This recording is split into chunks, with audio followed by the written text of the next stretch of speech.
Agov, Bwelum, Parina Falsha, Kuravahantan and Sean Yu.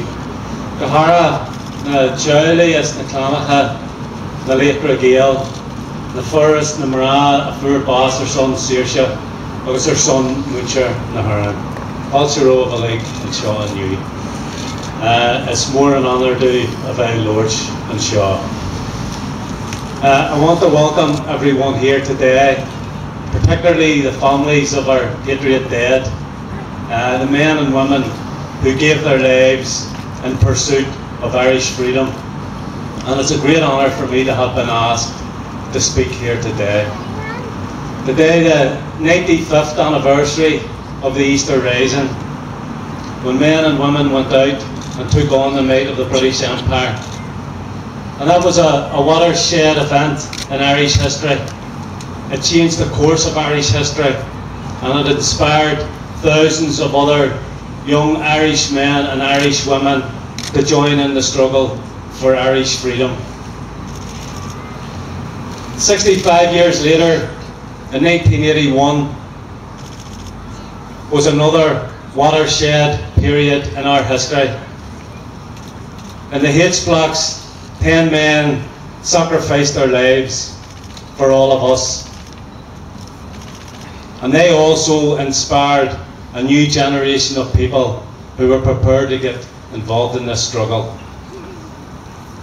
And what was it all about?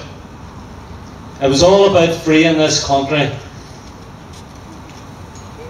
establishing a free and independent republic. That's what this struggle has been and is all about.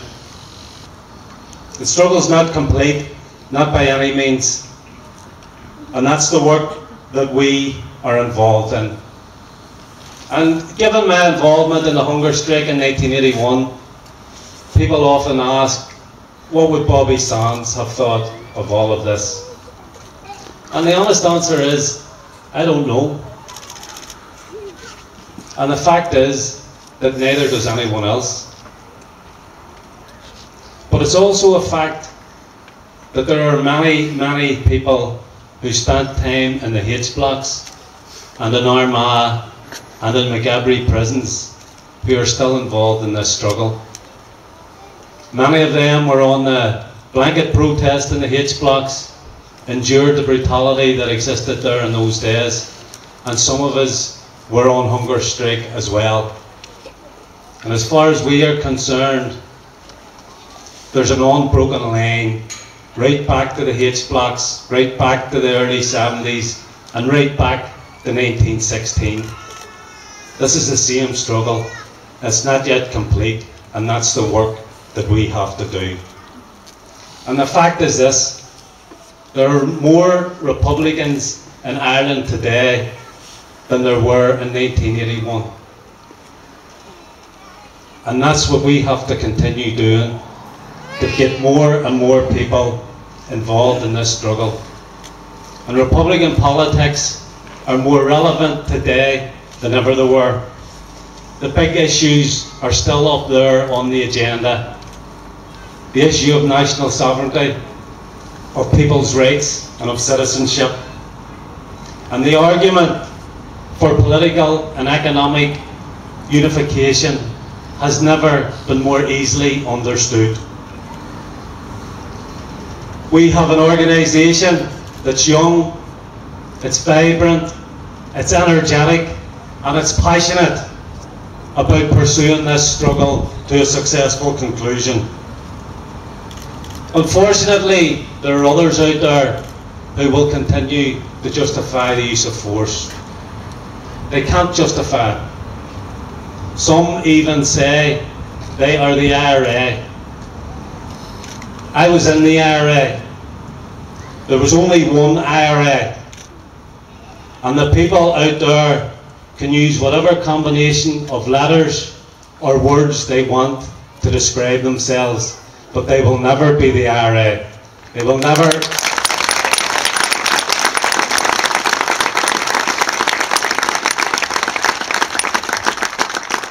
They will never achieve what the IRA achieved, and they will never have the support that the IRA had.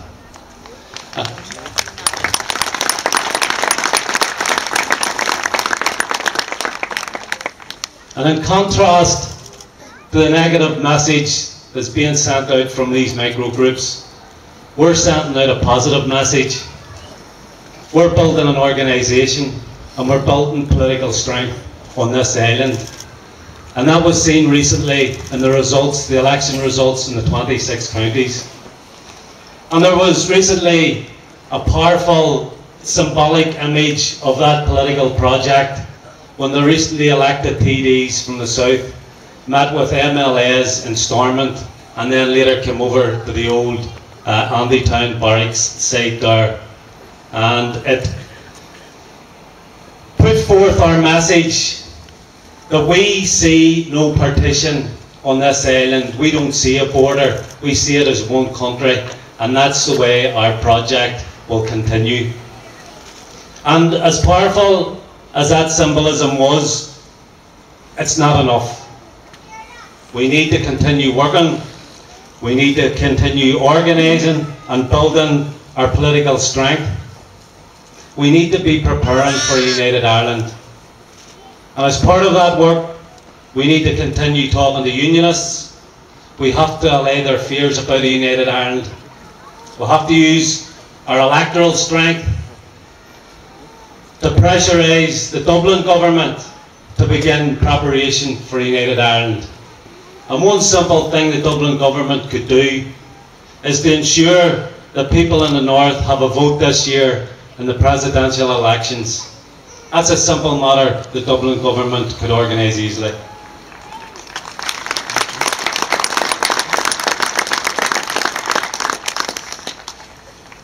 Easter is a special time in the Republican calendar.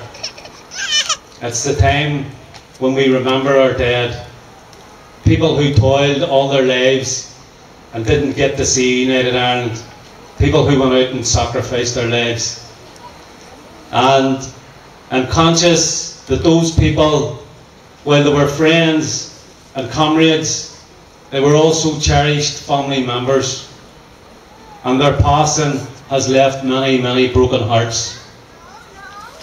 But on Easter, what Republicans should also do is rededicate themselves and recommit themselves to the ideals for which our friends and comrades give their lives. That ideal is a united and independent republic. That's the cause for which those people died. And in spite of what cynics and naysayers may say, in spite of what all our political opponents might say, an Irish Republic is within our reach. A new Irish Republic, not the caricature that exists at the minute. And let's go out today and recommit ourselves and rededicate ourselves with renewed energy and passion and enthusiasm to building that ideal for which our comrades gave their lives. Where am I?